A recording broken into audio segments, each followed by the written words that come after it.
साथियों, आज का क्लास है सामान्य विज्ञान यानी जनरल साइंस के 50 महत्वपूर्ण प्रश्नों की। जो प्रश्न आपको एमसीक्यू के रूप में मिलेंगे और सभी प्रश्नों को मैं व्याख्या सहित आपको बताते चलूँगा ताकि आपके जितने भी डाउट्स हैं वो क्लियर होते चलें। आपने टेस्ट पेपर 1 नहीं देखा है तो उसके लिंक मैंने डिस्क्रिप्शन में डाल दिए हैं, वहाँ से आप देख सकते हैं। और ये टेस्ट पेपर 2 है। साथ ही यह बताना चाहूँगा आप सभी को, अगर आपको फ्री में पीडीएफ चाहिए तो हमारे टेलीग्राम ग्रुप को ज्वाइन करें। अगर आपको किसी भी प्रकार की जानकारी चाहिए या लिंक नहीं मिल रहा है तो फटाक से सब्सक्राइब कर लें। और अगर आपने मेरे चैनल को सब्सक्राइब कर लिया है तो इसके लिए बहुत बहुत धन्यवाद। तो चलिए शुरुआत करते हैं पहले प्रश्न की ओर से। तो पहला प्रश्न है, विलयन, जिस विलयन में पदार्थ एक सीमा के बाद और अधिक घोला ना जा सके, ऐसे विलयन को क्या कहते हैं? संतृप्त विलयन, असंतृप्त विलयन, कोलाइडली विलयन या जेल। तो देखिए, विलयन 3 प्रकार के होते हैं, संतृप्त विलयन, असंतृप्त विलयन और कोलाइडली। तो हम बात करेंगे यहाँ पर संतृप्त विलयन की। संतृप्त का मतलब मन तृप्त हो गया। जैसे हम लोग कहीं पर खाने जाते, किसी यहाँ पार्टी में जाते हैं, हमें बुलाया जाता है तो वो इतना हमें खिला देता है कि अब हम बस कर देते हैं कि नहीं भैया, अब एक दाना भी नहीं हो पाएगा। तो ऐसी स्थिति को कहते हैं संतृप्त। लेकिन यदि उसने थोड़ा दिया, 2 रोटी आप खा लिए तो असंतृप्त है। फिर दो रोटी दिया, आपने खा लिया, अभी भी असंतृप्त हैं। जब तक आप यह न कह देते हैं कि भैया अब नहीं हो पाएगा, तो इसे कहेंगे हम संतृप्त। यानी अगर आप 1 गिलास पानी लें, उसमें 1 चम्मच नमक डाला आपने, वो घोलना शुरू किया, घुल गया। फिर 1 चम्मच डाला, फिर घोलना शुरू किया, घुल गया। फिर 1 चम्मच डाला, घुल गया। जब तक घुल रहा है तब तक हम कहेंगे असंतृप्त विलयन है। लेकिन एक स्थिति ऐसी आएगी जब उस पानी का जल इतना गाढ़ा हो जाएगा, उस गिलास में रखा हुआ पानी, कि अब नमक नहीं घुल पाएगा, और ऐसी स्थिति को कहेंगे हम संतृप्त। तो संतृप्त विलयन और संतृप्त समझ गया। कोलाइडली क्या होता है? किसी विलयन को आप ध्यान से देखेंगे, जैसे दूध हो गया या नींबू का रस वाला पानी होगा, अगर आप ध्यान से देखें, उसमें लाइट जलाएंगे तो छोटे छोटे कण उसमें टिमटिमाते हुए नजर आएंगे, जो कोलाइडल विलयन कहलाता है। जेल क्या होता है? जो जेल दरअसल कोई विलयन होता है, जेल गाढ़ापन हो जाता है, जेली चॉकलेट आपने देखा होगा वही। तो अब यहाँ पर एक बात और आप यह ध्यान रखेंगे कि तापमान बढ़ने पर विलयन की विलयता यानी घुलने की क्षमता बढ़ जाती है और तापमान घटने पर घट जाती है। तो आपने क्या समझा कि ठंडे पानी में धीरे धीरे घुलेगा, जबकि सुषुम पानी यानी गर्म पानी में जल्दी से घुलता है। तो ठीक है, आपने समझ लिया। अब जब हम विलयन की बात करते हैं तो विलयन में 3 चीज़ें होती है। एक होता है विलायक यानी जिसमें घुलेगा, और एक होता है विलय यानी जो उसमें जाके घुलेगा। अगर हम विलयन लें, अगर हम शरबत की बात करें तो शरबत बनाने के लिए हमें पानी चाहिए, तो जो कि विलायक है। उसमें हमें चीनी चाहिए जो कि विलेय है। उसमें हमें 1 चुटकी नमक चाहिए जो कि विलेय है। हमें उसमें नींबू का रस चाहिए, वो भी विलेय है। और दोनों मिलकर के क्या बन जाता है? विलयन बन जाता है। चलिए प्रश्न संख्या 2 को देखते हैं। निम्नलिखित में प्रश्न संख्या 2 ये है कि निम्नलिखित में से कौन से प्रकाश संश्लेषण की क्रिया के लिए आवश्यक है? तो चलिए देखते हैं कि अब समझ लीजिए आप प्रकाश संश्लेषण की क्रिया कैसे होती है। तो प्रकाश संश्लेषण की क्रिया के लिए हमें सबसे पहले चाहिए सूर्य का प्रकाश। अगर सूर्य का प्रकाश नहीं है तो प्रकाश संश्लेषण नहीं होगा। तो हम कह सकते हैं कि रात के वक्त पौधे प्रकाश संश्लेषण की क्रिया नहीं करते हैं। दूसरा बात चाहिए हमें क्लोरोफिल। क्लोरोफिल हमें कहाँ मिलता है?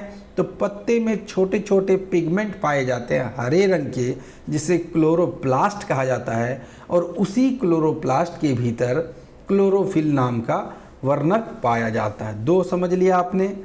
तीसरा हमें प्रकाश हो गया, क्लोरोफिल हो गया। तीसरा है, यहाँ ऑक्सीजन की बात हो रही है, दरअसल हवा। तो हवा से हमें ऑक्सीजन पौधे लेते नहीं हैं, देते हैं। तो देखिए प्रकाश संश्लेषण की क्रिया के लिए क्या नहीं चाहिए आपसे पूछा जा रहा है। अब ध्यान से समझिएगा, ऑक्सीजन की कोई ज़रूरत नहीं है प्रकाश संश्लेषण के लिए। प्रकाश संश्लेषण की क्रिया के बाद ऑक्सीजन विमुक्त होती है, निर्गत होती है, तो हमें उसकी कोई ज़रूरत है ही नहीं। अब हम बात करेंगे जल की। जी हाँ, जल चाहिए, जल हमें चाहिए। तो हमें क्या क्या चाहिए? हमें चाहिए हवा यानी कार्बन डाइऑक्साइड, हमें चाहिए क्लोरोफिल, जी हाँ क्लोरोफिल चाहिए, हमें चाहिए सूर्य का प्रकाश, ये भी चाहिए। तो हमें क्या क्या चाहिए फिर से एक बार देख लीजिए। प्रकाश मिल गया आपको, ठीक है, जल मिल गया, ठीक है, कार्बन डाइऑक्साइड मिल गया, ठीक है, क्लोरोफिल मिला, हाँ ठीक है, लेकिन ऑक्सीजन तो हमें चाहिए ही नहीं। प्रकाश संश्लेषण के लिए ऑक्सीजन क्यों चाहिए? ऑक्सीजन तो निकलेगा। तो हम यहाँ पर ऑप्शन देखेंगे 1 2 4 5। तो ऑप्शन नंबर देखिए सी 1 2 4 5। तो हमारा ऑप्शन नंबर सी सही है। सवाल नंबर 3 की बात करते हैं। तो सवाल नंबर 3 कहता है, एक सेकेंड, एक बात मैं बताने भूल गया, इसमें बता देता हूँ। यहाँ प्रश्न पूछा जाता है कि जो हरित लवक होता है, क्लोरोफिल होता है, उसमें कौन सी धातु पाई जाती है।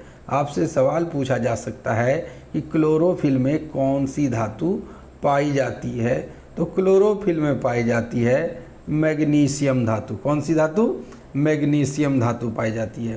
क्लोरोफिल में मैग्नीशियम धातु पाई जाती है।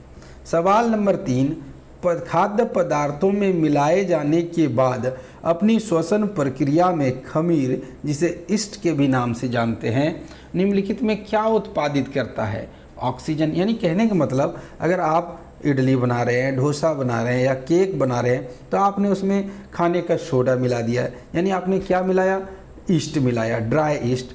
तो उससे क्या निकलेगा? ऑक्सीजन निकलेगा, नाइट्रोजन निकलेगा, कार्बन डाइऑक्साइड निकलेगा, या इनमें से कुछ नहीं निकलेगा। तो जब आप मिलाएंगे तो देखिएगा, मिलाने के बाद वो तेज़ी से फूलना शुरू करते हैं, और फूलने के बाद उसका जो आयतन है वो बढ़ जाता है, यानी जिस बर्तन में आपने रखा था उसमें वो ज़्यादा हो जाता है, और उसके बाद छोटे छोटे उसमें छेद होते हैं। तो छेद क्यों होते हैं? क्योंकि उसमें बुलबुले बन जाते हैं। तो वही आपसे पूछा जाता है, किस चीज़ के बुलबुले बनते हैं? ऑक्सीजन, नाइट्रोजन, कार्बन डाइऑक्साइड, या इनमें से कोई नहीं? तो भाई बनता तो जरूर है, और वो है कार्बन डाइऑक्साइड, यानी ऑप्शन नंबर सी। सवाल नंबर 4 देखिए, निम्नलिखित में से कौन से पारितंत्र का हिस्सा है? पारितंत्र को हम क्या कहते हैं? इकोसिस्टम कहते हैं। तो देखिए, पारितंत्र में जैविक घटक और अजैविक घटक और प्राणी तथा सूक्ष्मजीव सभी आ जाते हैं, जिसको हम लोग इकोसिस्टम कहते हैं। उसमें सभी पेड़ पौधे भी आते हैं, सभी अजैव घटक भी आते हैं, सभी प्राणी भी आते हैं, सूक्ष्मजीव आते हैं। तो इस तरह आप देखिए, इसका सही आंसर है ऑप्शन नंबर डी, उपयुक्त सभी। सवाल नंबर 5, सूची 1 को सूची 2 से सुमेलित कीजिए तथा नीचे दिए गए कूट का प्रयोग करके सही उत्तर चुनिए। पहला है थायराइड। तो थायराइड से निकलता है थायरोक्सिन हार्मोन। क्या निकलता है थायराइड से? थायरोक्सिन हार्मोन निकलता है। मैं एक बार मिला देता हूँ। थायराइड से मिलता है थायरोक्सिन हार्मोन। अग्नाशय से निकलता है इंसुलिन हार्मोन, और जिसका इंसुलिन, अग्नाशय को हम लोग पैंक्रियाज भी बोलते हैं, और जिसका शरीर में इंसुलिन नहीं बनता है उसे शुगर नामक बीमारी हो जाती है, जिसको हम लोग मधुमेह भी कहते हैं। अब अधिवृक्ष से निकलता है एड्रीनलिन हार्मोन, जो कि एक बहुत ज़रूरी है। और यहाँ पर देखिए, पीयूष ग्रंथि से निकलता है वृद्धि हार्मोन। तो अब अगर कूट को मिलाया जाए तो आपका हो रहा है 1 का 2, यानी हमारा 2 हुआ पहले, 2 के बाद 3, और 3 के बाद 4, और 4 के बाद 1, तो 2 3 4 1। अब हम ऐसे ऑप्शन को खोजेंगे जिसमें 2 3 4 1 मिलेगा। तो ऑप्शन नंबर डी देखिए आप, जिसमें है 2 3 4 1। तो इसका सही जवाब है ऑप्शन नंबर डी, यानी 2 3 4 1। थायराइड निकलता है थायरोक्सिन से, अग्नाशय से निकलता है इंसुलिन, अधिवृक्ष से निकलता है एड्रेनलिन और पीयूष से निकलता है वृद्धि हार्मोन। अब अगले सवाल की ओर देखिए, सवाल नंबर 6। तो सवाल नंबर 6 ये कहता है कि निम्नलिखित में से कौन सा भाग, किसका, नेत्र का कौन सा भाग विशिष्ट रंग के लिए उत्तरदायी होता है। आपने ऐश्वर्या राय की आंखें देखी है, आपने और भी कई अंग्रेजी लड़कियों की आंखें देखी हुई, हीरोइन सब की, और बहुत सारे लड़कों की भी आंखें देखी होंगी जो रंग बिरंगे, किसी का भूरा होता है, किसी का काला होता है, किसी का नीला होता है। तो ये जो कलर होता है विशिष्ट रंग के लिए, वो कौन सा भाग जिम्मेदार होता है? लेंस, रेटिना, कॉर्निया या आइरिस? तो इसका सही जवाब है आइरिस। तो चलिए इस पर थोड़ा सा मैं बात कर लेता हूँ। ये है हमारा मानव नेत्र। तो जो सबसे पहला पार्ट आप देख पा रहे हैं, जिसे हम कॉर्निया के नाम से जानते हैं, ये है पहला पार्ट, सबसे ऊपरी परत, ये कॉर्निया कहलाता है। उसके बाद अब यहाँ पानी जैसी देख रहे होंगे, ये जेली है जो हमारे लेंस को प्रोटेक्ट करता है चोट लगने से बचाने के लिए। उसके बाद यहाँ छोटा सा देख रहे होंगे काला जैसा, वो एक नेत्र द्वारक है जिससे हमारा लाइट प्रवेश करता है। और मैं इस तस्वीर में दिखा रहा हूँ, ये वाला, ये लेंस नहीं है, नेत्र द्वारक है। और इसको मतलब कंट्रोल करता है। जब अंधेरे कमरे में जाएंगे तो ये काला वाला बड़ा हो जाएगा, ये छोटा वाला भाग ये बड़ा हो जाएगा, और इसे नियंत्रित करता है पश्चिमाभी पेशियाँ, जिसे सिलियरी मसल भी कहा जाता है। उसके बाद अगर हम बात करेंगे कि ये जो रंग बिरंगा आपने बात किया, तो यहाँ पर देखिए ऐसे और ऐसे निकला हुआ है, देख पा रहे हैं? तो ये है आपका आइरिस, है ना? यही है आइरिस हमारा, और यही रंगों के लिए जिम्मेदार होता है। चलिए, और आइरिस को, हाँ एक बात और, आइरिस को कहा जाता है परितारिका। क्या कहा जाता है? परितारिका। तो मिलते हैं अगले सवाल को देख करके। क्या है अगला सवाल? तो अगला सवाल है आपका सवाल नंबर 7। निम्नलिखित में से किसमें न्यूट्रॉन अनुपस्थित होता है? Helium, hydrogen, oxygen, beryllium.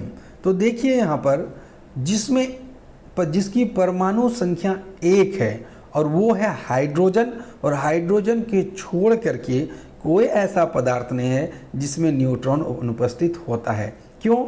तो हाइड्रोजन होता है 1, जिसकी परमाणु संख्या क्या होती है?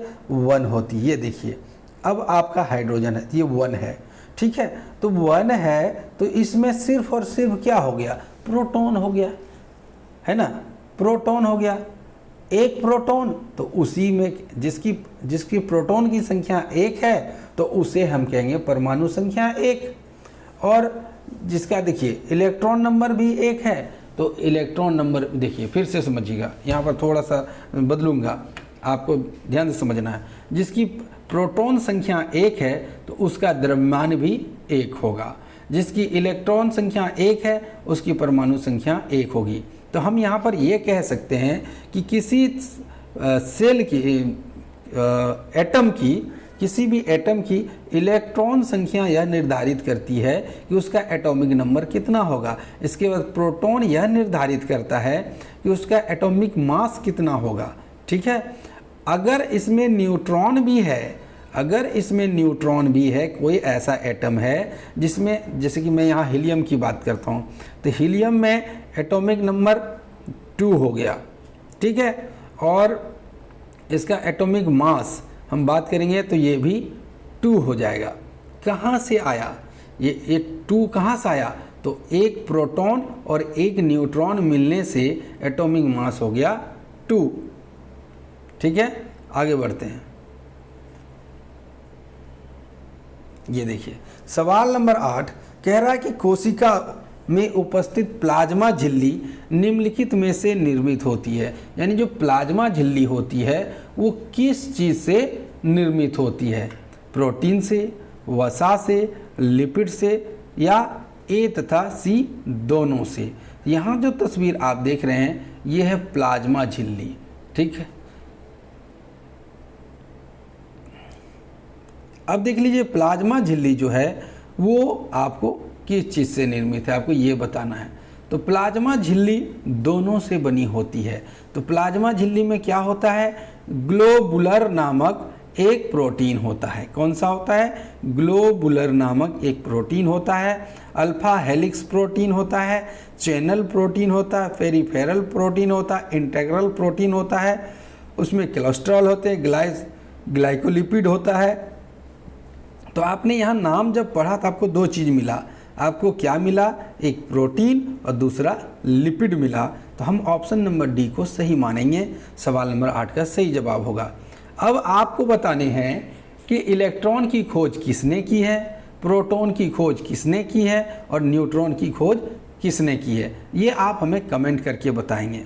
मैं थोड़ी देर में आपको इसका जवाब दे देता हूँ। सवाल नंबर 9 है कि लाइसोसोम बनने के लिए निम्नलिखित में से कौन उत्तरदायी है। माइटोकॉन्ड्रिया, गोल्जी उपकरण, अंतर्द्रव्यी जालिका, इनमें से कोई नहीं।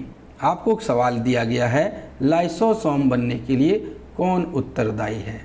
तो आप एक चीज़ याद रखिएगा कि लाइसोसोम क्या होता है, आत्महत्या की थैली होती है। फिर से समझिए, कोशिका के आत्महत्या की थैली कहा जाता है लाइसोसोम को, और इसको बनने के लिए जिम्मेदार है गोल्जी काय। क्या है जिम्मेदार, गोल्जी काय, जिसे हम गोल्जी उपकरण के भी नाम से जानते हैं। इसके अंदर ऐसे प्रोटीन पाए जाते हैं कि यदि वो फट जाए तो वो अपनी ही कोशिका को पचा डालते हैं, जिस वजह से इसे कहा जाता है आत्महत्या की थैली। और इसकी खोज सर्वप्रथम डी दवे ने की थी। किसने की थी, डी दवे ने की थी। चलिए मैं आपको बता देता हूं, जो मैंने सवाल पूछा था कि इलेक्ट्रॉन की खोज किसने की। तो इलेक्ट्रॉन की खोज, चलिए मैं उस सवाल पे चला जाता हूं फिर वापस से, ताकि आप अच्छे से समझ सकें। तो इलेक्ट्रॉन की खोज की थी जे थॉमसन ने। कब की थी, तो 1897 में की थी। और इलेक्ट्रॉन प्राथमिक विद्युत आवेश के रूप में नेगेटिव होता है, यानी इलेक्ट्रॉन पर चार्ज क्या होता है, नेगेटिव होता है। और ये देखिए, इसमें हम इसे कह सकते हैं प्राथमिक कण। क्या कह सकते हैं, प्राथमिक कण कहते हैं। अब दूसरा बात करते हैं प्रोटॉन की। तो प्रोटॉन का जो चार्ज होता है वो प्लस होता है, पी से प्रोटॉन, पी से प्लस। और इसको खोज करता थे यू गोल्डस्टीन, जिसे हम यूजीन गोल्डस्टीन के नाम से जानते हैं। उन्होंने सर्वप्रथम 1886 में प्रोटॉन को देखा था, लेकिन नामकरण इसका किया था अर्नेस्ट रदरफोर्ड ने। इसलिए उसने परमाणु मॉडल भी दिया है, रदरफोर्ड ने अपना परमाणु मॉडल भी दिया। कब दिया है, 1917 से 1900 के बीच में। तो उसने कहा कि ये जो प्रोटॉन है वो प्लस धनात्मक वाले होते हैं। इसके बाद आता है एक तीसरा कण जो है न्यूट्रॉन। इसकी खोज की है जेम्स चैडविक ने 1931 में। और उन्होंने कहा कि न्यूट्रॉन न्यूट्रल होते हैं, ना तो उसमें पॉजिटिव चार्ज होता है ना ही उसमें नेगेटिव चार्ज होता है। और ये परमाणु के नाभिक में प्रोटॉन के साथ ही पाए जाते हैं। इसे N से डिनोट किया जाता है। आपका जवाब मिल गया। अब आते हैं हम अगले सवाल की ओर। सवाल नंबर 10। सवाल नंबर 10 कहता है कि चंद्रमा पर किसी वस्तु का भार पृथ्वी के भार की तुलना में होगा 6 गुना अधिक, 6 गुना कम, 1/6 भाग, 600 गुना अधिक। तो आपको बता दूं कि चंद्रमा चूंकि पृथ्वी के हिसाब से देखा जाए तो उसकी तुलना में छोटा है और पृथ्वी उससे 6 गुना बड़ी है। तो आप इस बात को याद रखिएगा, जितना बड़ा साइज उतना ज़्यादा गुरुत्वाकर्षण बल होगा। और बड़ी वस्तुएं ज़्यादा गुरुत्वाकर्षण को निकालती, यानी बड़े पिंड ज़्यादा गुरुत्वाकर्षण को निकालते हैं। तो पृथ्वी और चंद्रमा की तुलना करने पर 1:6 का होता है। पृथ्वी 6 भाग होती है तो चंद्रमा 1 भाग होता है। तो इसका सही जवाब कि अगर कोई व्यक्ति 60 किलो का चंद्रमा पर है तो वो किलो तो उतना ही रहेगा, भार उसका हो जाएगा पृथ्वी पर 6 गुना ज़्यादा, है कि नहीं। तो इसका सही आंसर है ऑप्शन नंबर सी, यानी चंद्रमा पर किसी वस्तु का भार पृथ्वी पर भार की तुलना में 1/6 भाग होता है। सवाल नंबर 11। सवाल नंबर 11 कहता है कि यदि प्रतिरोध को दोगुना कर दिया जाए तो विद्युत धारा पर क्या प्रभाव पड़ेगा। देखिए, जब आप याद रखिएगा, जब आप रुकावट किसी चीज़ में डालते हैं ना तो बल ज़्यादा लगता है, और विद्युत भी एक प्रकार का बल है, विद्युत आकर्षण बल। तो विद्युत के अंदर बल होता है और आप उसमें रुकावट डालते हैं। आप पानी के पाइप को दबा के देखिए, जब आप उसको प्रेशर दबाएंगे ना, जब आप दबाएंगे तो वो ज़्यादा बल लगाएगा। इसी कारण जब आप पंपिंग सेट चलता है तो उसको पानी पर दबाने से आपको भिंगा देगा या पानी सांप की तरह नाचने लगेगा पाइप। कहने का मतलब, अगर आप प्रतिरोध उत्पन्न करेंगे तो विद्युत धारा क्या हो जाएगा, कम होगी। अब डबल कर दे रहे हैं प्रतिरोध, रुकावट ज़्यादा डाल रहे हैं तो विद्युत धारा आधी हो जाएगी। अब सवाल उठता है ऐसा क्यों। तो ऐसा होता है ओम के नियम के अनुसार, V बराबर आई आर। V बराबर क्या होता है, आई आर। दरअसल ये प्रोपोर्शनेट होता है, प्रोपोर्शनेट यानी समानुपाती होता है। तो उसी प्रकार अगर हम R को यहाँ ले आएँ तो R समानुपाती 1/V/1, ठीक है। R यहाँ ले आए, V/I होगा, R क्या होगा, V/I होगा। एक तरफ यदि बढ़ रहा है, प्रतिरोध बढ़ रहा है तो विद्युत धारा घटेगी, वोल्टेज भी घटेगा। विद्युत धारा बढ़ेगा तो प्रतिरोध घटेगा। तो इधर हो रहा है 2 गुना तो इधर हो जाएगा 4 गुना, और इधर हो रहा नहीं, इधर 2 गुना हो रहा है, इधर आधी हो जाएगी, चूँकि इन्वर्सली प्रोपोर्शनेट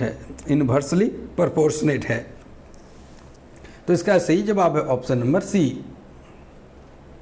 सवाल नंबर 12, निम्नलिखित क्षार धातुओं में से किसका गलनांक न्यूनतम है। सोडियम, पोटेशियम, रुबिडियम या सीजियम। पोटेशियम, सोडियम, रुबिडियम या सीजियम। तो इसका सही जवाब है सीजियम।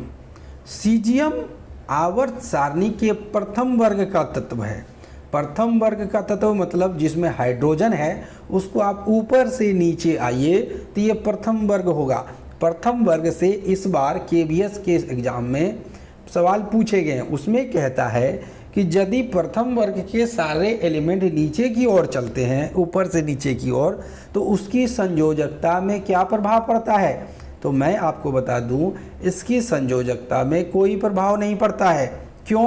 क्योंकि सारे फर्स्ट ब्लॉक एलिमेंट हैं, तो सारी की परमाणु संयोजकता कितनी होगी, 1 होगी।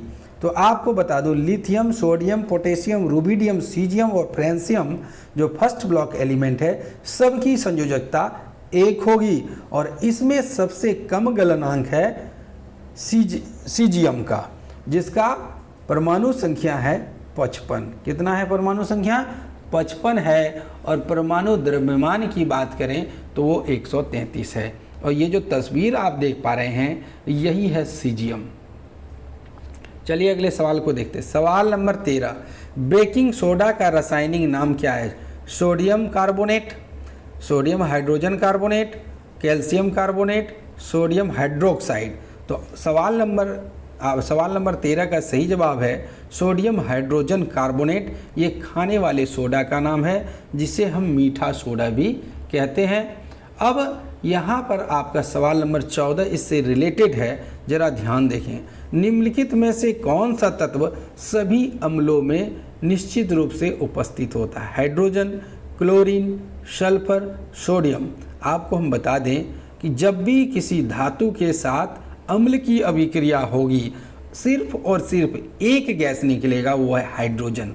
अब सारे ऑप्शन को ध्यान से देखिए, आपको क्लियर होगा। हाइड्रोक्लोरिक अम्ल में H है, सल्फ्यूरिक अम्ल H2SO4 में H है, नाइट्रिक अम्ल HNO3 में H है, एसिटिक अम्ल CH3COOH उसमें H है, कार्बोनिक अम्ल H2CO3 उसमें अम्ल है, सल्फ्यूरस अम्ल H2SO3 उसमें H है। तो जब सब में H है तो हाइड्रोजन गैस ही निकलेगी। सवाल नंबर 15, प्राणियों में निम्नलिखित में से किस प्रकार के संयोजी उत्तकों में वसा संग्रहित होते हैं। किस प्रकार के संयोजक में वसा जमा होते हैं? रेटिकुलोसाइट्स में, एडिपोसाइट्स में, कॉन्ड्रोसाइट्स में, या इनमें से कोई नहीं? तो ये तस्वीर आप देख लीजिए, वो किस में जमा होगी? एडिपोसाइट्स में वसा जमा होती है। सवाल नंबर 16, डीएनए के एक स्ट्रैंड से अनुवांशिक सूचनाओं के प्रतिरूपण की प्रक्रिया क्या कहलाती है? यानी कि अगर माता पिता का जो डीएनए है उसकी प्रतिकृति या प्रतिलिपि, जो अगर कॉपी हम लोग कर सकते हैं, प्रतिरूपण जैसे कॉपी होती है कि बच्चे में कौन सा गुण आएगा, थोड़ा माता से थोड़ा पिता से, तो उस प्रक्रिया को क्या कहते हैं? ऑप्शन है स्थानांतरण, प्रतिकृतियन, अनुलेखन या उत्परिवर्तन। तो इसका सही जवाब है अनुलेखन। क्या है जवाब इसका? अनुलेखन, है ना। और ये कहाँ कॉपी करने के लिए है? ये आरएनए में कॉपी होता है। सवाल नंबर 17, किसी पिंड का पृथ्वी पर द्रव्यमान 6 kg है, अगर इसे चंद्रमा के द्रव्यमान मापा जाए तो कितना होगा? 1 kg, 1/6 kg, 6 kg से अधिक या 6 kg? तो हमने अभी आपको थोड़ी देर पहले बताया था कि द्रव्यमान में कोई बदलाव नहीं होता है, उसके भार में बदलाव होता है। 6 kg पृथ्वी में था, 6 kg चंद्रमा भी होगा, लेकिन उसका भार पृथ्वी पर 6 kg है तो चंद्रमा पर 1 kg भार होगा, 1 न्यूटन है कि नहीं, जिसको वेट कहते हैं। वेट बदलता है, केजी नहीं बदलता, जिसको मास कहते हैं, द्रव्यमान, वो नहीं बदलता। आप समझ गए? तो ऑप्शन नंबर डी इसका सही आंसर है।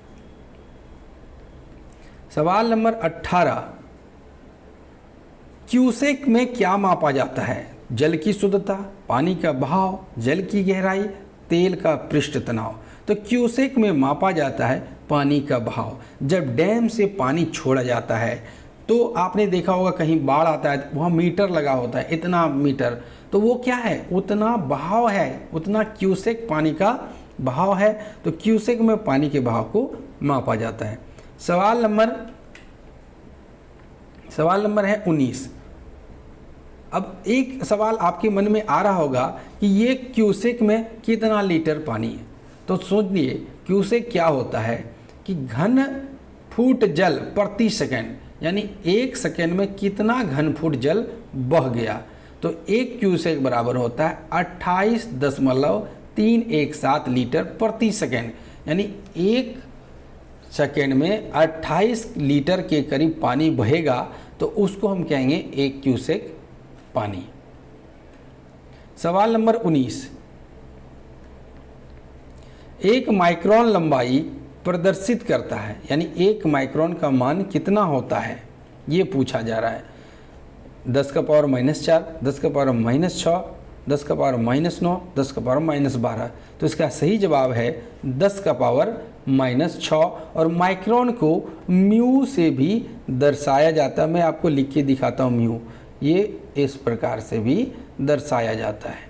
सवाल नंबर 20, जब प्रकाश एक माध्यम से दूसरे माध्यम में जाता है तो निम्न में से क्या नहीं बदलता है? वेग नहीं बदलता है, आवृत्ति नहीं बदलती है, तरंगदैर्घ्य नहीं बदलता है, या अपवर्तनांक नहीं बदलता है। तो जब प्रकाश एक माध्यम से दूसरे माध्यम में जाती है तो आवृत्ति नहीं बदलती। अब आवृत्ति क्या है? तो 1 सेकेंड में किसी वस्तु का कितना कंपन हुआ। आपने चम्मच को थाली में पटका तो चम्मच को टन से मारा तो 1 सेकेंड में वो कितना बार गूंजेगा, उसी को कहते हैं आवृत्ति। लेकिन तरंग दैर्घ्य और वेग पूरी तरह से बदल जाता है। सवाल नंबर 21, निम्नलिखित में से कौन जड़त्व के नियम को सही बताता है? न्यूटन का प्रथम नियम, न्यूटन का द्वितीय नियम, न्यूटन का तृतीय नियम, ये सभी। तो न्यूटन का प्रथम नियम को जड़त्व का नियम कहते हैं। थोड़ा हम द्वितीय नियम को जान लेते हैं, प्रथम को भी जान लेते हैं। प्रथम ये कहता है कोई वस्तु तब तक अपनी अवस्था में रहती है जब तक कोई बाहरी बल उस पर कार्य ना करे। दूसरा कहता है बल समानुपाती द्रव्यमान गुना त्वरण। तीसरा कहता है प्रक्रिया की प्रतिक्रिया बराबर तथा विपरीत दिशा में होती है।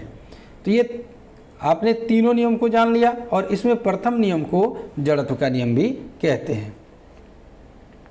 सवाल नंबर 22। सवाल नंबर 22 कहता है सबसे छोटा जीव स्वयं विकास एवं प्रजनन करने में समर्थ है।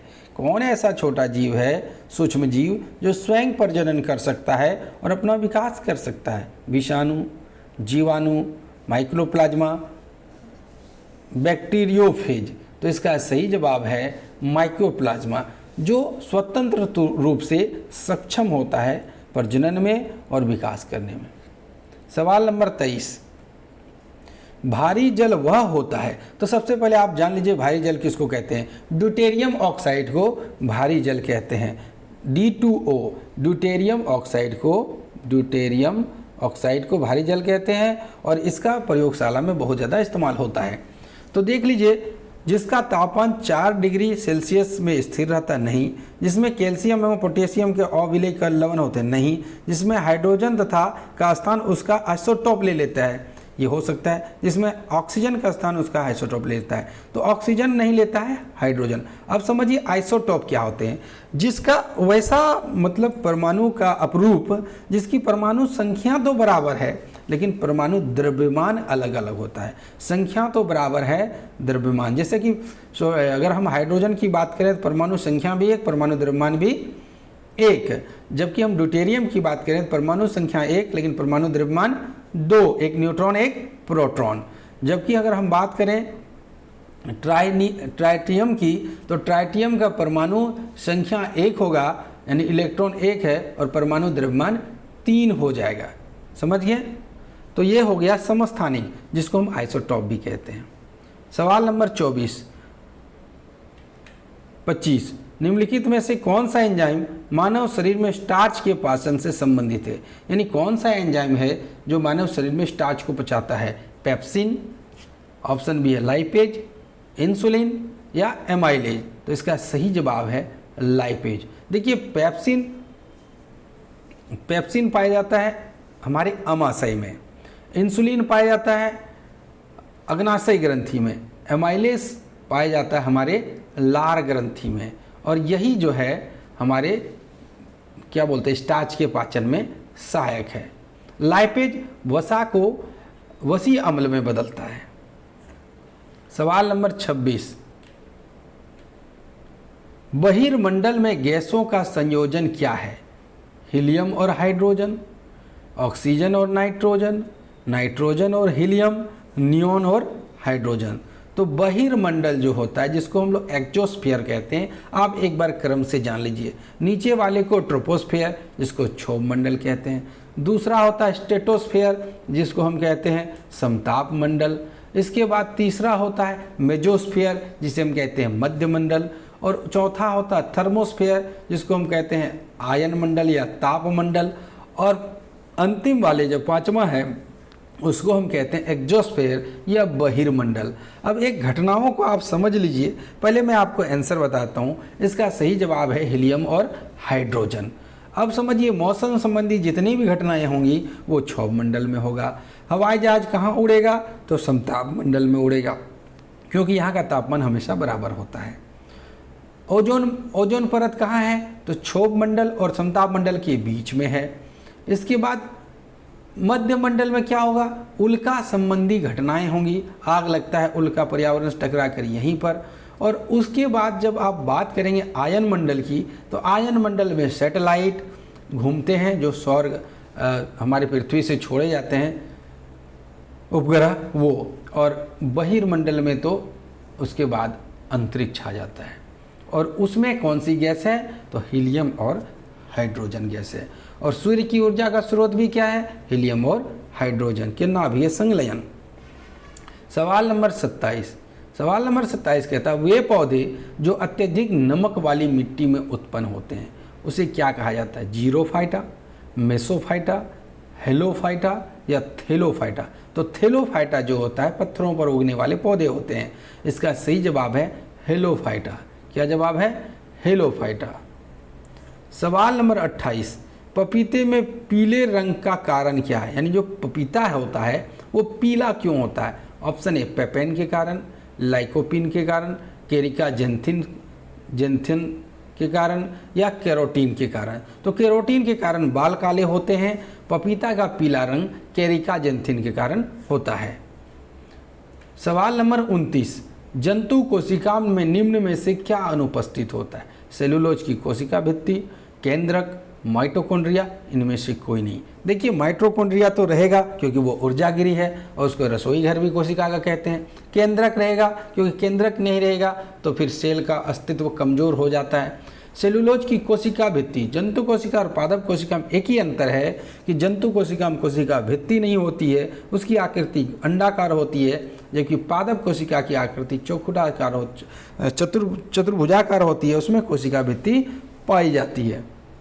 सवाल नंबर 30, इबोला वायरस का नाम कहां से लिया गया है? एक शहर के नाम से, एक प्रांत के नाम से, एक नदी के नाम से और एक पर्वत के नाम से। तो इबोला लिया गया है एक नदी के नाम से और यह नदी कॉन्गो की एक सहायक नदी इबोला के नाम। अब ये कॉन्गो की नदी सहायक नदी इबोला कहाँ है? तो ये अफ्रीका में है। इबोला के मरीजों की 50 से 80% मौत का रिकॉर्ड कहाँ पाया गया है? अफ्रीका में पाया गया है। अब आप देखिए यहाँ पर कि यहाँ पर क्या होता है। तो इसमें लक्षण आपको आएंगे, खून निकलने लगेगा नाक, आँख, कान से, उल्टी होगा, उल्टी से खून आएगा, चकते चकते पड़ जाएंगे शरीर में, डायरिया हो सकता है, बुखार होगा, मांसपेशियों में जबरदस्त दर्द होगा। सवाल नंबर 31 को देखिए। सवाल नंबर 31 कहता है कि अमरबेल क्या है? आंशिक तना परजीवी, पूर्ण तना परजीवी, आंशिक मूल परजीवी, पूर्ण मूल परजीवी। तो अमरबेल पूर्णतः तना परजीवी है। आप इतना टुकड़ा भी अमरबेल, जिसको डोडर भी कहते हैं, उसको लाके ज़मीन में फेंक दीजिएगा तो इससे पूरा आपका बाउंड्री भर जाएगा। ये तना परजीवी है। सवाल नंबर 32, लौंग क्या है? तना की गांठें, जड़ की गांठें, बंद कलियां, बीज। तो देखिए लौंग आप तस्वीर को देख पा रहे हैं, बंद कलियां हैं, ये खिल नहीं पाया और खिलने से पहले इसको तोड़ लिया जाता है। अगर ये पहले नहीं तोड़ेगा तो खिल जाएगा और इसका सुगंध वो गायब हो जाएगा। तो ये क्या है? बंद कलियां है। इसका सही जवाब है ऑप्शन नंबर सी। सवाल नंबर 33, चमगादड़ अंधेरे में उड़ सकते हैं क्योंकि इनमें तीव्र दृष्टि होती है? नहीं, ऐसी कोई बात नहीं। तीव्र घ्राण क्षमता होती, सूंघने की शक्ति तेज होती? नहीं, ऐसी भी कोई बात नहीं। उच्च आवृत्ति तरंग, ध्वनि तरंगें उत्पन्न करने की क्षमता होती? ये होती है, लेकिन ये भी कंप्लीट नहीं है। अपने द्वारा उत्पन्न उच्च आवृत्ति ध्वनि की प्रतिध्वनि करने की क्षमता होती है। यानी ये क्या करता है, जब ये उड़ता है ना तो अपने से मतलब इतनी उच्च ध्वनि को छोड़ता है, यानी मान के चलिए वो साउंड छोड़ता है और साउंड जब टकरा करके इसके कानों तक वापस आती है ना, तस्वीर को देखिए, मुंह से ये साउंड को छोड़ रहा है, मक्खी तक गया, मक्खी से टकराया और फिर वापस आया, तो ये जान लेता है उस साउंड को कैलकुलेट करके कितनी दूरी पर कोई ऑब्जेक्ट है। इसका सही जवाब होगा ऑप्शन नंबर डी। सवाल नंबर 34, निम्नलिखित में से कौन सी प्रोटीन मूत्र निर्माण में सहायक होती है? ग्लूटेलिन, ऑर्निथिन, एल्बुमिन, ग्लोबिन। तो मूत्र निर्माण के सहायक प्रोटीन है और वो है एल्बुमिन। सवाल नंबर 35, हमारे शरीर में लगभग कितना प्रतिशत जल होता है? 25%, 40%, 70%, 78%। तो हमारे शरीर में 70% लगभग जल होता है, जो कि तस्वीर देख करके आप समझ गए होंगे। सवाल नंबर 36, अस्थि को पेशी से जोड़ने वाली रचना है। यानी देखिए ये जो जोड़ रहा है सफ़ेद सफ़ेद, वो क्या है? कंडरा है, स्नायु है, उपास्थि है या इनमें से कोई नहीं है? तो अस्थि को पेशियों से जोड़ने वाली संरचना है कंडरा, जिसको हम टेंडन भी जानते हैं, जिसको हम क्या बोल सकते हैं अपने आम भाषा में, तो इसको हम लोग बोलते हैं, देखिए आपने मीट, अगर आप मांसाहारी होंगे तो कुछ ऐसे पार्ट्स होते हैं जिसको कितना भी चबा लीजिए, पीले पीले कलर का होता है, वो आपको चबा ही नहीं जाएगा। तो इसे हम कहते हैं कंडरा, जिसको इंग्लिश में टेंडन भी कहा जाता है। सवाल नंबर 37, सवाल नंबर 37 ये कहता है कि कि शरीर में कैल्शियम एवं फास्फोरस मेटाबॉलिज्म के लिए जिम्मेदार हार्मोन किस ग्रंथि से स्रावित होते हैं, यानी कैल्शियम और फास्फोरस को पचाने के लिए कौन सा हार्मोन स्रावित होता है और किस ग्रंथि से होता है। तो ये होता है आपका ऑप्शन है आपके देखिए पाइनियल, पैराथोराइड, थाइमस या अग्नाशय। तो ये होता है पैराथोराइड ग्रंथि से। जब आप थायराइड ग्रंथि को देख रहे हैं तो देखिए पीले पीले रंग की दो छोटी, नीचे में देखिए चार है ना पीला पीला, 1 2 3 4, यहाँ पर देखिए आप, इसमें दो जो छोटे छोटे हैं वही है पैराथोराइड ग्लैंड। और थायराइड से कौन कौन से हार्मोन निकलते हैं, एक होता है T3, एक होता है T3, एक होता है T4 और एक होता है TSH। ये हार्मोन्स निकलते हैं। और एक बात जान लीजिए, थायराइड ग्रंथि सबसे बड़ी अंतःस्रावी ग्रंथि है। सवाल नंबर 38, शुक्राणुओं का निर्माण कहाँ होता है, वृषण में, अंडाशय में, अग्नाशय में या यकृत में। तो देखिए वृषण, जिसको हम लोग इंग्लिश में कहें तो हाइड्रोसिल इसको कहा जाता है, ये देखिए। और इसके बारे में मैं आपको बता देता हूँ, जो कि एग्जाम में पूछा जाता है, इसलिए मैं ये तस्वीर लाया। इसकी लंबाई होती है 5 सेंटीमीटर और चौड़ाई होती है 2.5 सेंटीमीटर। ये शिक्षा के पर्पज से लेंगे, इसे गंदे अर्थों में ना लेंगे, क्योंकि ये शिक्षाप्रद वीडियो है। अब आप देखिए यहीं से निकलता है शुक्राणु। ये जो तस्वीर आप देख रहे हैं कीड़े जैसी आकृति या इसको जो कहें आप सांप जैसी आकृति, तो ये आपका क्या है, ये है आपका शुक्राणु। और अंडाशय में क्या निकलता है, डिंब निकलता है, जो कि महिलाओं के अंडाशय में पाया जाता है। अब फिलोपियन ट्यूब जो कहते हैं, आप समझिएगा फिलोपियन ट्यूब, अगर मैं तस्वीर बनाऊं मोटा मोटी तो आप समझने का प्रयास कीजिएगा, ठीक है। चलिए ये देखिए, कुछ इस प्रकार की आकृति होती है, इस प्रकार की, और यहाँ पर होते हैं अंडाशय, कुछ यहाँ पर अंडाशय और यहाँ पर अंडाशय होते हैं, और ये है फिलोपियन ट्यूब। तो अगर आपसे कहेगा कि महिलाओं में अंडे का निर्माण कहाँ पर होता है, फिर से आप समझिए,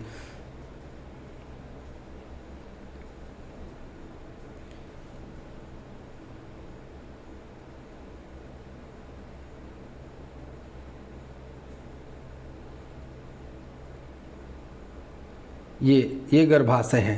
तो यहाँ से अंडे निकलते हैं और हर 14 दिन में अंडे निकलते हैं, और एक बार राइट से निकलेगा तो एक बार लेफ्ट से निकलता है। तो अगर कोई अंडा, मान लीजिए कोई निषेचित नहीं हुआ है, अंडा निषेचित नहीं हुआ तो वो फूट जाता है, और वही फूटा हुआ अंडा मासिक धर्म के रूप में, ब्लड के रूप में मूत्र मार्ग से बाहर निकल जाता है। तो अगर आपसे पूछेगा कि अंडे का निषेचन कहाँ पर होता है, तो अंडे का निषेचन होता है फिलोपियन ट्यूब में, ये वाली फिलोपियन ट्यूब में। लेकिन अंडा बनता कहाँ है, तो अंडा बनता नहीं है, जब बच्ची का जन्म होता है तो जन्म के समय से ही 5 लाख अंडे, याद रखिएगा 5 लाख अंडे जन्म से ही लड़की के अंडाशय में बने होते हैं। वहाँ से बस एक एक अंडा निकलता है निषेचित होने के लिए, जो निषेचित नहीं हो पाता है वो फूट करके बाहर निकल जाता है लाल रक्त के रूप में, उसमें म्यूकस भी होते हैं। इस साइड नहीं हुआ तो फिर इस साइड में 14 दिन के बाद निकलेगा। इसलिए मासिक चक्र 28 दिन का होता है, वो 2 से लेकर के 5 दिन तक भी किसी किसी में देखा गया है। चलिए सवाल नंबर 39 को देखते हैं। सवाल नंबर 39 है, अनिषेक जनन यानी पार्थेनोजेनेसिस क्रिया में क्या होता है। तो सबसे पहले समझिए कि पार्थेनोजेनेसिस क्या होता है। कुछ शुक्राणु और कुछ अंडाणु ऐसे होते हैं जिसका निषेचन ना भी हो तो भी वो बच्चे का रूप ले लेते हैं। ये मानवों में नहीं पाया जाता है, कुछ जीवों में पाया जाता है। तो देखिए निषेचन से पूर्व शुक्राणु मर जाता है, इसको पार्थेनोजेनेसिस नहीं कहते हैं। अंडा एक शुक्राणु द्वारा निषेचित होता है, निषेचित शुक्राणु द्वारा निषेचित हुआ तो निषेक जनन कहेंगे उसको, और निषेक जनन नहीं कहेंगे। कृत्रिम निषेचन नहीं, बिना निषेचन के अंडे में विदलन हो जाता है, यानी पूर्ण जीव में वो बदल जाता है। जैसे कि आप देखिए मुर्गी का अंडा, अगर मुर्गी के अंडे की हम बात करें तो क्या मुर्गी के अंडा निषेचन से होता है? नहीं, मुर्गी का अंडा तो निषेचन से नहीं होता है, ऑटोमेटिक उसमें खाली उसको गर्म किया जाता है, उसमें बैठती है मुर्गियाँ तो ऑटोमेटिक वो बदल जाते हैं जीव में, और इसको कहते हैं पार्थेनोजेनेसिस। सवाल नंबर 40, फुसफुस धूलिमयता, फुसफुस धूलिमयता यानी धूल घुस जाना, वे श्रमिक रोगग्रस्त होते हैं जो मुख्यतः कहाँ कार्य करते हैं? चर्म शोधनशाला में, या कोयला खनन उद्योग में, मध्य निर्माणशालाओं में, या शीशा उद्योग में। तो देखिए धूल उसी के फेफड़ों में ज़्यादा जमा होगी जो धूल वाली जगहों में काम करेंगे, जो कि है कोयला खनन उद्योग। सवाल नंबर 41, मच्छर भगाने वाली दवाओं में सक्रिय रसायन के रूप में यानी जो केमिकल का यूज किया जाता है वो क्या है? एलिथ्रिन, एट्रोपिन, आइसोप्रोपिन, बेंजीन, टेक्साक्लोरोफिन। तो ऑल आउट में जो लिक्विड का इस्तेमाल होता है उसमें जो केमिकल है वो है एलिथ्रिन, जो कि 1 नंबर का जहरीला है। विदेशों में या कई देशों में ये बैन है, लेकिन हमारे भारत में धड़ल्ले से चलता है। सवाल नंबर 42, सवाल नंबर 42 कहता है निम्नलिखित में से कौन सा रोग टाइगर मच्छरों द्वारा संचालित नहीं होता है? ये जो तस्वीर आप देख रहे हैं आपके घर के आसपास देखने को मिल जाएंगे, ये है टाइगर मच्छर, और ये ऐसा खतरनाक मच्छर है, ये पीत ज्वर को उत्पन्न करता है, यानी जॉन्डिस होता है, इससे पीलिया होता है, इससे डेंगू होता है, इससे चिकनगुनिया होता है, और न जाने कितनी बीमारी होती है। लेकिन जापानी एनसेफेलाइटिस बीमारी नहीं होती है। अब जान लीजिए जापानी इन्फेंसेलाइटिस संक्रमण जो एक एशिया और पश्चिमी पैसिफिक में मिलने वाली बीमारी है, जो दिमाग में सूजन उत्पन्न कर देती है, और एक प्रकार के ये वायरस से होता है, और इसी मच्छर के अंदर यह वायरस पाया जाता है। खास करके ग्रामीण क्षेत्रों में जहाँ पानी जमा होता है, यहाँ पर मच्छर काटने से लोगों में यह बीमारी फैलती है। दरअसल इसके मामले ज़्यादा गंभीर नहीं होते हैं, लेकिन जब ये काटता है तो भयंकर सिर दर्द, तेज बुखार और भटकाव के साथ मस्तिष्क में सूजन, मतलब आपको दिमाग नहीं काम करने लगेगा। और इसके लिए क्या है, आजकल तो टीका उपलब्ध है। सवाल नंबर 43 देखते हैं। सवाल नंबर 43 है 5 जगत वर्गीकरण 5 किंगडम क्लासिफिकेशन किसने दिया है? तो ये दिया है व्हिटेकर ने, लिनियस ने, या थियोफ्रेस्टस ने, या हचिंसन ने। तो ये दिया है व्हिटेकर ने। किसने दिया है? व्हिटेकर ने दिया है। R.H. व्हिटेकर 1969 में, अब इसके बारे में जानिए। R.H. व्हिटेकर 1969 में 5 जगत का वर्गीकरण किया था। कौन से 5 जगत हैं? तो वो ये हैं मोनेरा, प्रोटिस्टा, कवक, प्लांटी और एनिमेलिया। फिर से समझिएगा, मोनेरा, प्रोटिस्टा, कवक जिसको फंजाई भी कहते हैं, प्लांटी और एनिमेलिया। प्लांटी यानी पादप और एनिमेलिया यानी जंतु। तो इसका जवाब सही होगा व्हिटेकर ने। सवाल नंबर 44 का सवाल है कुनैन जो मलेरिया के लिए एक प्रमुख औषधि है किससे प्राप्त होती है? आवृतबीजी पादप से, बैक्टीरिया से, ईस्ट से, या शैवाल से? तो सबसे पहले आप समझिए कि आवृतबीजी इसका सही आंसर है। और आवृतबीजी का क्या मतलब होता है? वैसे बीज जिसमें कभर चढ़े हों, जैसे आम के बीज को आप देखिए उसमें कभर चढ़ा होता है, वैसे बीज जिसमें कभर चढ़े हों वो आवृतबीजी पौधा होता है। और ऐसे पौधे बड़े होते हैं, मजबूत होते हैं। ठीक है, तो आवृतबीजी पौधे जिस यहाँ पर जो कुनैन की दवा बनती है वो सिनकोना नामक पौधे की छाल से बनती है। ये जो तस्वीर आप सामने देख रहे हैं ये सिनकोना वृक्ष है, और इसी की छाल से कुनैन नामक दवाई बनाई जाती है जो मलेरिया के लिए प्रमुख औषधि है। सवाल नंबर 45, निम्न में से कौन सा पौधों की जड़ों का कार्य नहीं है? प्रकाश संश्लेषण, जल का अवशोषण, पोषक तत्वों का अवशोषण, पौधों को सहारा प्रदान करना। तो देखिए जड़ पौधों को सहारा देते हैं, बिल्कुल सही बात, वो पकड़ के रखते हैं मिट्टी को। पोषक तत्वों का अवशोषण करते हैं, ये भी सही बात। यहाँ देख लीजिए कौन कौन से पोषक तत्व, calcium, magnesium, sulphur, nitrogen, phosphorus, potash, iron, manganese, zinc, boron, molybdenum, copper, chlorine, cobalt, sodium, कई सारे पोषक तत्वों को खींचते हैं। जल का अवशोषण, जल के द्वारा ही तो पोषक तत्वों को अवशोषित करते हैं, लेकिन प्रकाश संश्लेषण में जड़ का कोई कार्य नहीं होता है। Option number A is the right answer. सवाल नंबर 45, सूर्य के प्रकाश में परावैंगनी किरणें कितने प्रतिशत होती है? 1%, 4%, 10%, 25%। तो सूर्य के प्रकाश में परावैंगनी किरणें जब तक हमारे ओजोन लेयर के पहले होती है, जो ओजोन लेयर को पार नहीं करती, तो सूर्य के प्रकाश में दरअसल 10% पराबैंगनी किरणें होती हैं। लेकिन पृथ्वी तक आने से पहले वो ओजोन परत से गुजरता है, जो समताप मंडल और क्षोभ मंडल के बीच में होती है। वहाँ से जब गुजरता है तो 4% ही गुजर पाता, 6% एब्जॉर्ब कर लिया जाता है। तो इसका सही आंसर होगा 4%। सवाल नंबर 47। सवाल नंबर 47 कहता है अधिकांश कीट श्वसन करते हैं किसके द्वारा? त्वचा से, क्लोम से, फेफड़ों से, वातक तंत्रों से। तो वातक जिसको ट्रेकिया कहते हैं, वो देख लीजिए ये जो कीड़े हैं उसके पीठ में छोटे छोटे श्वसन तंत्र होते हैं, जिसको ट्रेकिया के नाम से जानते हैं, इसको वातक कहते हैं। तो इसका सही जवाब वातक है। सवाल नंबर 48। एम्फीबिया क्या बताता है? बहुत तेजी से चलने वाली नावों को, केवल जल में रह सकने वाले पशु को, केवल स्थल पर ही रहने वाले पशुओं को, जल एवं स्थल दोनों पर रह सकने वाले पशुओं को। तो इसका सही जवाब है जल एवं स्थल पर दोनों। इसको उभयचर भी कहते हैं। ऑप्शन नंबर डी सही है। जैसे मेढक, सैलमेंडर, जैसे कुछ जीव यहाँ पर आप तस्वीर देख पा रहे हैं, ये सब दोनों, जैसे कि सांप हो गया, जैसे कि आपका मगरमच्छ हो गया, कछुआ हो गया, ये दोनों जगह रहते हैं और ऐसे जीवों को एम्फीबियंस कहते हैं, उभयचर। सवाल नंबर 49। मानव शरीर के एक पैर में कुल कितनी हड्डियां पाई जाती है? ऑप्शन है 29, 14, 15 या 26। तो मानव शरीर के एक पैर में कुल 26 हड्डियां पाई जाती है। उसमें सबसे बड़ी हड्डी होती है फीमर, जो कि जांग की हड्डी होती है। और इस वीडियो का आखिरी सवाल, खेसारी दाल खाने से कौन सा रोग होता है?